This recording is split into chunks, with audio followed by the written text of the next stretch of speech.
wanted to give an example of some of the differences that you might need to understand when drinking sparkling wine, also known as champagne, if it's coming from the Champagne area of France, or Cava from Spain, and then there's Prosecco from Italy. Those are very common ones that you'll find on restaurant wine lists, but there are some differences that you should probably know about. So we have a few examples for you today. Here we have a bottle of Prosecco. Now when opening these, it's much more dramatic and fun to open them and shoot the cork off.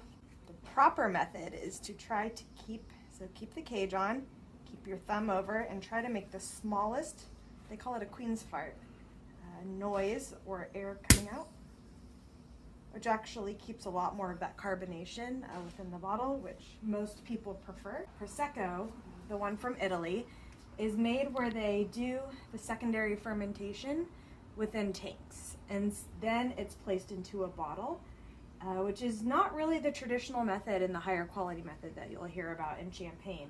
And the difference in that is that you'll get a lot less atmospheric pressure, so a lot less bubbles. And then we also have an example of a Roederer Estate, which is from Anderson Valley in California. Now, this one's a great value wine. It's made in the Champenois method, which means that that secondary fermentation that we talked about happens within the bottle. They end up freezing that bottle, taking out the yeast and the lees from the top, adding some sugar. This one's a brut, so that means that there's not a ton of sugar in it, but just a little bit, and then adding the cork. So now we've poured the Prosecco, and we're gonna pour the sparkling wine from Anderson Valley so that you can see difference in color, bubble size, and all that. And we'll talk through why that's important. Not my best pour, so please excuse all the bubbles at the top. So if you'll take a closer look, the bubbles within the sparkling wine are rising at a much faster pace, and they're more concentrated within the middle of the glass. That's generally a good indicator that it's of a higher quality. You know, the faster those bubbles are coming up, the more aromas and flavors that you're getting into your nose and mouth. Also, if you can see the color, this is very light. The Roederer Estate has been aged in oak, so you get a little bit more of that brioche, oaky, flavors.